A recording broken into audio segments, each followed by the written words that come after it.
Welcome in study chemistry. आज हम लोग सॉल्यूशन चैप्टर के कुछ और टॉपिक के बारे में स्टडी करेंगे। हम लोगों ने कॉलिगेटिव प्रॉपर्टीज पढ़ा था। कॉलिगेटिव प्रॉपर्टीज में हम लोगों ने देखा कि 4 तरह के कॉलिगेटिव प्रॉपर्टीज हैं। फर्स्ट था lowering of vapour pressure, second था elevation in boiling point, third था डिप्रेशन इन फ्रीजिंग पॉइंट और फोर्थ था ऑस्मोटिक प्रेशर। तो लोअरिंग ऑफ वेपर प्रेशर के बारे में हम लोगों ने स्टडी कर लिया था। अब हम लोग को पढ़ना है elevation in boiling point. Elevation in boiling point का मतलब होता है हिंदी में इसको क्वथनांक में उन्नयन कहेंगे। इसका मतलब क्या है कि जो क्वथनांक है यानी कि जो बॉइलिंग पॉइंट है, खौलने का जो टेम्परेचर है, उसमें उन्नयन हो जाना। उन्नयन होगा कब? तो सॉल्वेंट का अलग रहेगा और सोल्यूशन का अलग रहेगा। तो सबसे पहले हम लोग बॉइलिंग पॉइंट के बारे में देखें कि बॉइलिंग पॉइंट क्या है। The temperature at which vapour pressure of liquid become equal to atmospheric pressure is known as boiling point of the liquid. यानी कि वह टेम्परेचर जिस पर कोई भी लिक्विड का vapour pressure atmospheric vapour pressure के बराबर हो जाए तो वो boiling point of the liquid कहलाता है।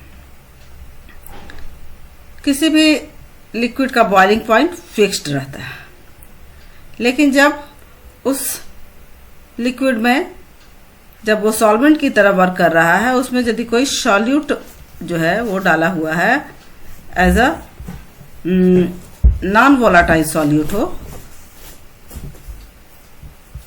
तो उस केस में जो है सॉल्यूशन का जो है बॉइलिंग पॉइंट वो हाइयर हो जाएगा देन प्योर सॉल्वेंट। तो यही जो है वो हाइयर होने का जो ये है, यही कहलाता है एलिवेशन इन बॉइलिंग पॉइंट। थोड़ा सा फिगर से हम लोग देखें। फिगर से देखते हैं तो फिगर में हम लोग देखते हैं कि ये जो है यहाँ पे एक फिगर दिया हुआ है जो वेपर प्रेशर और टेम्परेचर के बीच में एक कर्व है। ये जो ए और बी जो है, ए बी जो है वो कर्व दिखा रहा है सॉल्वेंट का बॉइलिंग पॉइंट, और ये जो है ये ई डी यहाँ से, तो ये ब्लैक वाला कलर ये जो है वो सॉल्यूशन का है, जिसमें सॉल्वेंट और सॉल्यूट नॉन वोलाटाइल सॉल्यूट इसमें मिले हुए हैं। वैसे सॉल्यूट जो इजिली वेपर में चेंज नहीं होते हैं वैसे सॉल्यूट मिले हुए हैं। तब यहाँ पे डिफरेंस देख रहे हैं कि ये जो रेड वाला लाइन है जिसको T0 से इंडिकेट किया है, ये जो है सॉल्वेंट के लिए है और ये जो है वो सॉल्यूशन के लिए। तो यहाँ पे यहाँ देख रहे हैं कि इससे जो है वो इसका हाई मैंने अलग है, बढ़ा हुआ है। तो यहाँ पे हम लोग इसको, यहाँ टेम्परेचर ये है और ये टेम्परेचर ये सॉल्यूशन का है। अब ये दोनों का डिफरेंस जो हम करेंगे, यहाँ T1 में से T0 को माइनस करेंगे तो हमारे पास डेल्टा TB आएगा। यही डेल्टा TB जो है एलिवेशन इन बॉइलिंग पॉइंट है।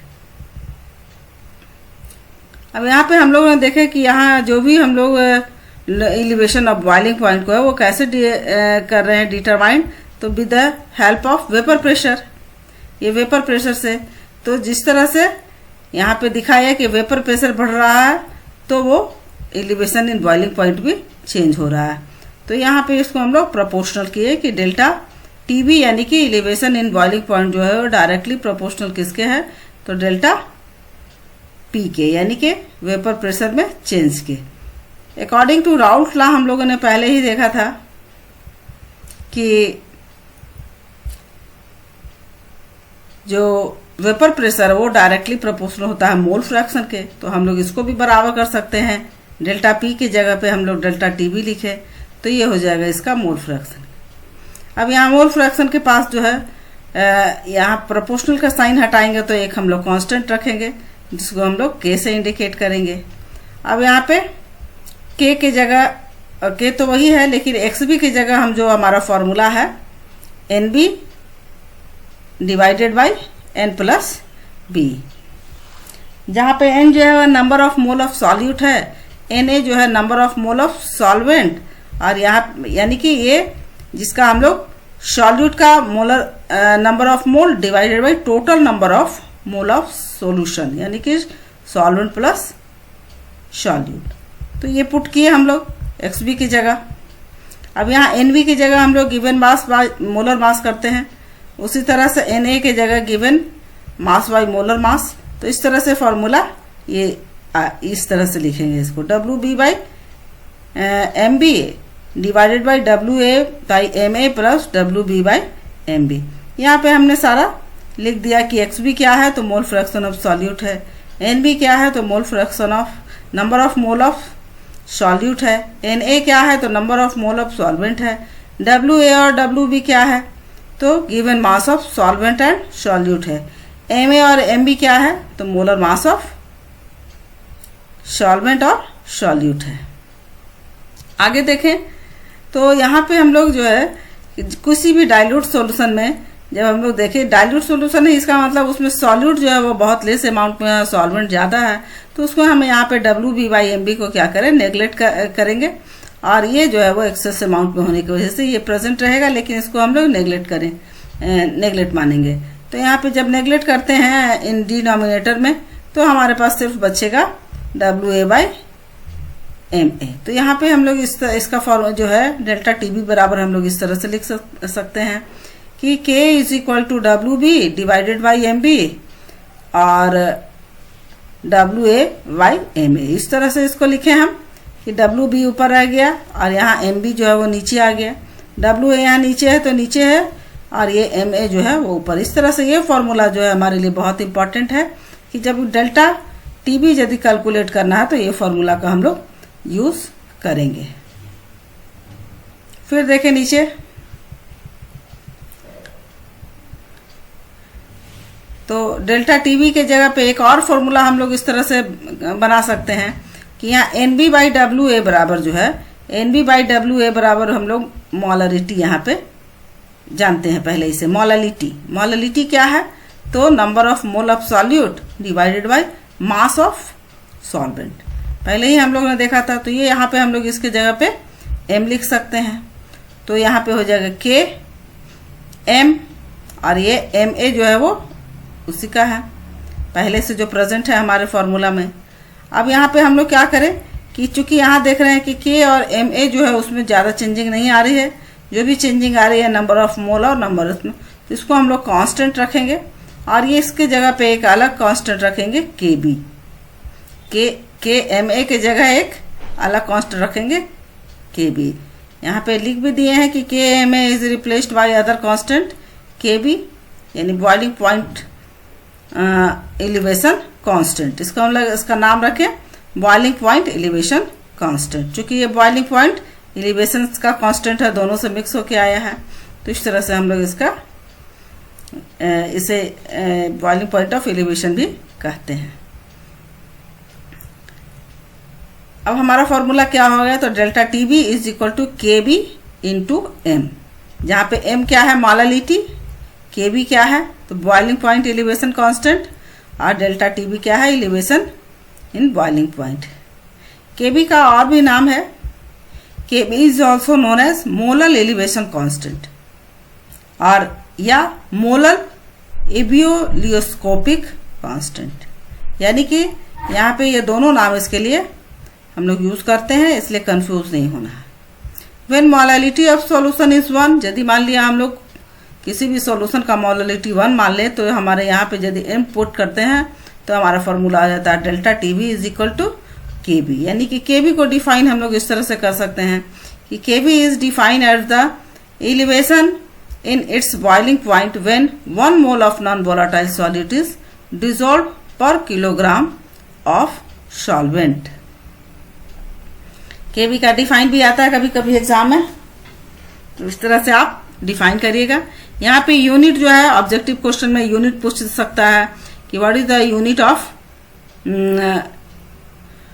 बॉइलिंग मोलर एलिवेशन कांस्टेंट, तो हम लोग के B is equal to K B का यूनिट है केल्विन केजी पर मोल। के जो है यहाँ केल्विन के लिए है और केजी मास के लिए और पर मोल हो गया, तो यानी कि यूनिट इसका क्या हो गया के बी का यूनिट हो गया केल्विन किलोग्राम पर मोल। ये जो है K be independent of nature of solute, यानी सॉल्यूट के नेचर पे डिपेंड नहीं करता है कि सॉल्यूट हमारा किस तरह का, पोलर है या नॉन पोलर है, और या कंसंट्रेशन ऑफ सॉल्यूशन पे नहीं डिपेंड करता है कि हमारा सॉल्यूशन 1 m का है या किसका है या कितना इसमें सॉलिड पार्टिकल है, उस पर डिपेंड नहीं करता है। नेक्स्ट हम लोग देख रहे हैं कि इसी से हम लोग एलिवेशन इन बॉइलिंग पॉइंट से हम लोग मॉलिक्यूलर मोलर मास का हम लोग कैलकुलेशन करेंगे। किसका?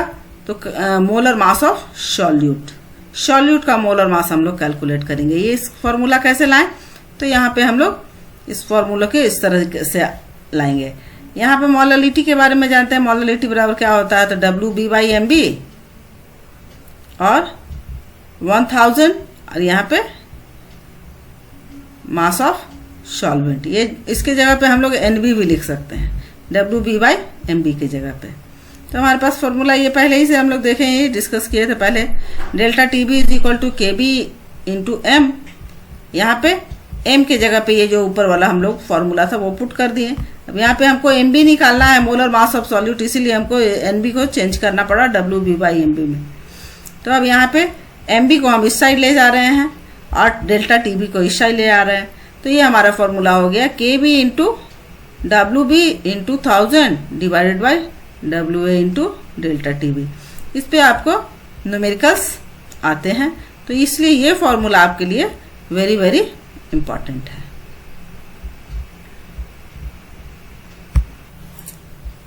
अब हम लोग देखेंगे तीसरा जो है colligative properties, depression in freezing point. इसके बारे में हम लोग स्टडी करेंगे। डिप्रेशन इन फ्रीजिंग पॉइंट वही ये क्या है? तो ये temperature at which it's solid and liquid phase have the same vapour pressure. Vapour pressure से ही डिफाइन कर रहे हैं हम लोग दोनों को। ऐसे फ्रीजिंग पॉइंट हम लोग ऐसे डिफाइन करते हैं कि किसी भी लिक्विड का फ्रीजिंग पॉइंट हुआ है जिसपे वो फ्रीज हो जाए, यानी जम जाए। लेकिन यहाँ पे हम लोग क्या किस तरह से डिफाइन कर रहे हैं? तो the temperature at which it's solid and liquid phase have same vapour pressure, यानी दोनों का वेपर प्रेशर सेम हो जाए, सॉलिड और लिक्विड का। डिप्रेशन मीन्स होता है कम हो जाना, यानी फ्रीजिंग पॉइंट में कमी हो जाना। तो फ्रीजिंग पॉइंट में कमी हो जाना है, इसको हम लोग इस तरह से ये समझते हैं कि if non volatile solute is dissolve in pure liquid, किसी लिक्विड में नॉन वोलाटाइल सॉल्यूट है तो कॉन्स्टिट्यूट करेगा सॉल्यूशन को, और there occur a lowering in freezing point, यानी उसके फ्रीजिंग पॉइंट में कमी आएगी। यही जो लोअरिंग आ रहा है इसी को हम लोग डिप्रेशन इन फ्रीजिंग पॉइंट कहते हैं। अब यहाँ पे हम लोग इसको फिगर से देखें तो फिगर में यहाँ पे T0 और T1 है, यानी अलग अलग टेम्परेचर है। अब यहाँ पे हम लोग देख रहे हैं कि ये जो है सॉल्वेंट के लिए, ये सॉल्यूशन के लिए, यहाँ पे इसका टेम्परेचर कम हो रहा है, तो इसको डेल्टा TF से करें। चूंकि फ्रीजिंग पॉइंट है इसलिए यहाँ पे ये है सॉलिड सॉल्वेंट, यानी आइस है और वाटर में डाल रहे हैं, तो यह जो है इस तरह से सॉलिड सॉल्वेंट सॉल्यूशन बना रहे हैं, तो इस तरह का चेंजिंग आ रहा है। डेल्टा TF का वैल्यू आ रहा है। यही डेल्टा TF जो है वो क्या है? डिप्रेशन इन फ्रीजिंग पॉइंट है। सेम हम लोग जिस तरह से किए थे एलिवेशन इन बॉइलिंग पॉइंट, उसी तरह से सेम इस टाइप का जो है वो आएगा। डेल्टा TF जो है वो डायरेक्टली प्रोपोर्शनल होगा डेल्टा P के। क्यों? क्योंकि यहाँ पे वेपर प्रेशर से ही जो है हम लोग इसका डिटरमाइन कर रहे हैं वैल्यू। अब यहाँ पे पहले ही हम लोग राउंड्स लॉ से देखे थे कि ये जो प्रेशर जो है वो डायरेक्टली प्रोपोर्शनल किसके है? तो XB का है। XB जो है, जब यहाँ पे हम लोग एक कांस्टेंट हटाएं यहाँ प्रोपोर्शनल का तो K रखें, K और XB के जगह पे हम लोग NB/NA + NB लिखेंगे। फिर जो है ये NB के जगह पे वैल्यू पुट किए WB/MB और यहाँ WA/MA और यहाँ पे WB/MB। फिर डाइल्यूट सॉल्यूशन के जैसे हम लोग उसमें किए थे सेम उसी तरह से, क्योंकि किसी भी डाइल्यूट सॉल्यूशन में सॉल्वेंट जो होते हैं कम होते हैं और सॉल्वेंट जो होते हैं ज्यादा होते हैं और सॉल्यूट जो होते हैं कम होते हैं, तो हम लोग इसको सॉल्यूट को नेग्लेक्ट किए, WB/MB को सिर्फ WA/MA लिखेंगे तो हमारा फॉर्मूला हो जाएगा इस तरह से। Delta TF = K WB/MB divided by WA/MA, और ये हो जाएगा WB × MA divided by MB × WA। फिर यहाँ पे इसके जगह पे WB/NB की जगह NB लिख दिए यहाँ WH जस का तस रहा और MA है। चूंकि NB/WA को हम लोग मोलैलिटी से कहते हैं तो यहाँ पे हो जाएगा K, M और MA। यहाँ K, MA को एक साथ रखें और इसके जगह पे एक अलग कांस्टेंट रखें KF। KF जो है इसका भी नाम है क्या, तो इसका नाम हो गया KF को हम लोग कहेंगे freezing point of depression constant या मोलर डिप्रेशन कांस्टेंट या क्रायोस्कोपिक कांस्टेंट। तीनों नाम इसको याद रखना है। किसी भी नाम से आप इसको वैल्यू कर सकता है कि हाँ भाई इसका क्या नाम है, तो ये आप याद रखिएगा तीनों नाम। M जो है यहाँ पे यदि मान लिया मोलल जो है मोलरिटी इसकी 1 हो तो हम लोग delta TF is equal to KF कर सकते हैं। यानी KF को डिफाइन करने के लिए है तो the depression in its freezing point when 1 mole of non volatile solid it is dissolve per kilogram of solvent. यानी कि डिप्रेशन इन फ्रीजिंग पॉइंट कब है, तो जब उसकी मोलरिटी 1 है। तो इसका यूनिट क्या हो जाएगा, तो केल्विन पर kg पर मोल जो इसका है KB का, यानी कि depression in freezing point depression constant है, उसी तरह से बॉइलिंग पॉइंट डिप्रेशन कांस्टेंट है। यहाँ पे KB का भी वही होगा यूनिट और इसका भी यही होगा KF और KB का। ये भी जो है independent of nature of solute है और कंसंट्रेशन ऑफ सॉल्यूशन से ये इंडिपेंडेंट यानी उस पर डिपेंड नहीं करता। अब हम लोग इसका कैलकुलेशन मोलर मास का कैलकुलेशन, तो ये दोनों सेम है, इसीलिए हम इसके लिए एक ही वीडियो बनाए ताकि आप लोग को समझने में आसानी हो। मोलैलिटी के लिए हम लोग वही किए हैं कि मोलैलिटी का फॉर्मूला लिखे WB/MB इंटू 1000/WA। अब यहाँ पे M के जगह पे हम पुट किए, पुट करने के बाद आ गया WB/MB इंटू 1000/WA। फिर यहाँ से MB को इस साइड ले गए और डेल्टा TF को इस साइड लाए, तो हमारा फॉर्मूला हो गया KF into WB into 1000 divided by WA into delta TF। इस तरह से हम लोग किसी भी सॉल्यूट का मोलर मास कैलकुलेट कर सकते हैं with the help of elevation depression in freezing point या elevation in boiling point. Next chapter में हम लोग और पढ़ेंगे ऑस्मोटिक प्रेशर, ऑस्मोसिस और ऑस्मोटिक प्रेशर के बारे में। Okay, thank you.